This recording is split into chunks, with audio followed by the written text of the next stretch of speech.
So Donald Trump just announced that he and Melania Trump tested positive for COVID-19. And this is a very important segment I'm going to play now. And it proves that Trump was right all along and the medical doctors were wrong all along. I'm going to play the clip and I'll discuss it afterwards. And then, and just the question Haley had mentioned, the vigilance on the president. We all want the president to be healthy and safe. We can disagree with his tone, with his mixed messaging. We don't want anything adverse to happen to him. Here's the thing. This is what I'm sure that his physicians will be monitoring: a pulse oximeter. This is one of these guys where if you've been in a hospital, you put a pulse oximeter. This measures your oxygen level on your finger. I'm sure they're going to look at what his oxygen level is. If that's declining, there's some sense that maybe oxygen levels or some type of pneumonia early on in the lungs, basically an infection in the lungs, might precede symptoms. So they'll be looking for these sentinel signs early. Is the president becoming symptomatic? Is he at risk of becoming symptomatic because his oxygen level is really low? They'll be doing the same thing for the First Lady. So that's what vigilance looks like. To be really clear, and Haley was mentioning therapeutics. Very important. There isn't a single therapeutic that is available to prevent progression of COVID-19.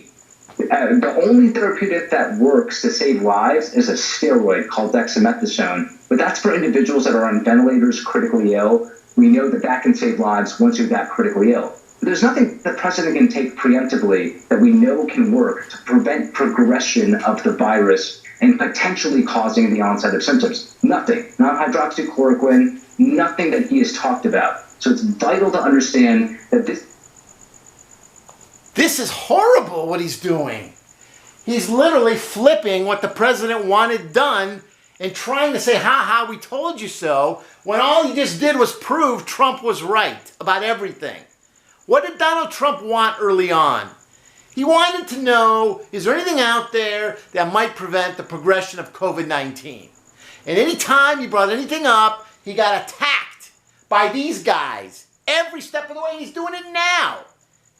And the way they tricked everybody was when they did their clinical trials for hydroxy and other things, they used hospital patients with COVID-19. Well, guess what, baby? They're already really, really sick. Nothing's going to protect them. We all know that. But what about when somebody has the symptoms or is in quarantine? What did we do? Nothing.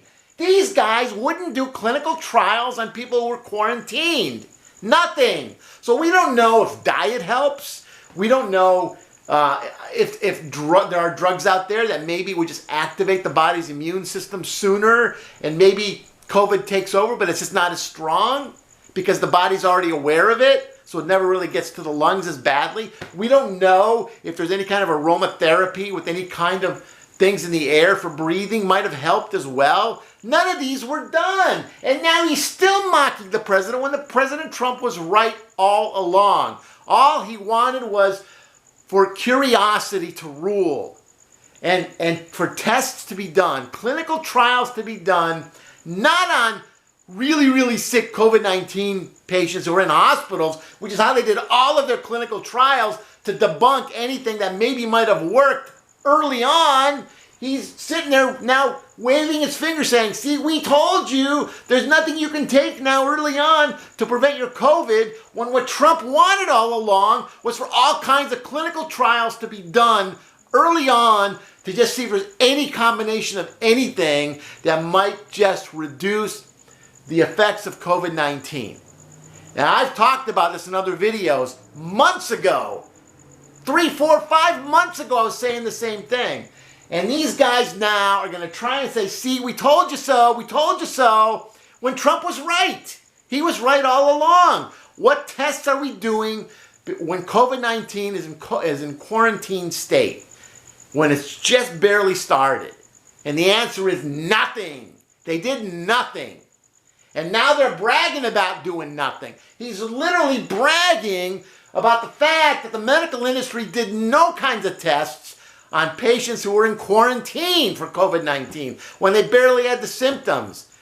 They could have done all kinds of clinical trials and they didn't. And as one final aside, it really hurts to see him talk about the oximeter and pneumonia, because that's what they killed my mom at West Hills ER back in, well, they set in motion her death in 2018. I begged them to recheck her oxygen because I heard her wheezing, and they refused to recheck her oxygen because they knew her levels had dropped, and legally they could not take her out of the ER. So this just as a warning, if you ever go to an ER and they're packed and they're just trying to push, especially the elderly, they're trying to push the elderly out, and you can sense that your parent or your grandparent has gotten worse since the last time they checked their oxygen, and they're refusing to check again, it's because they know if the levels are lower, they legally cannot eject your grandparent or parent from the ER until the person is stable. So if they're saying, oh no, their oxygen's 97, we're going to release you, and before they release your parent or your grandparent, you hear them wheezing, and you ask for a recheck and they refuse to do it, it's because they know the oxygen has dropped and they legally cannot let the person out. It's called the EMTALA, E-M-T-A-L-A. It's an actual law. And that's what they did to my mom. We went round and round for 2 hours, begging. I begged them, please recheck her oxygen. It's lower, and they refused to do it. And then they finally called the code gray on me to get me out of there. And my mom, they dumped us in the rain, 91-year-old woman who was still walking 1.1 miles with me by her side. And in the rain, they just dumped us. When I knew her symptoms so well, he described them to a T, exactly what my mother was going through. And what I got for what my mom got was her death. And nobody in California would investigate. I called police, I called politicians, I called people in the medical industry. Nobody would report what happened. That ER nurse may have broken up to 15 laws in the way she treated my mother over the final couple of hours in the false code gray that they called on me.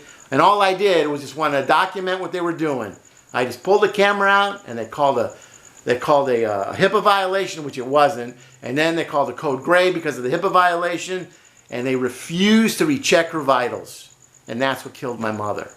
So these guys, it's like they think they're honest, they think they're earnest because they focus on the clinical trials so much, but they just miss this big thing. They miss the elephant in the room half the time. And it's very frustrating because we need them at times, and at other times they can be so frustratingly obtuse. It's just mind-boggling.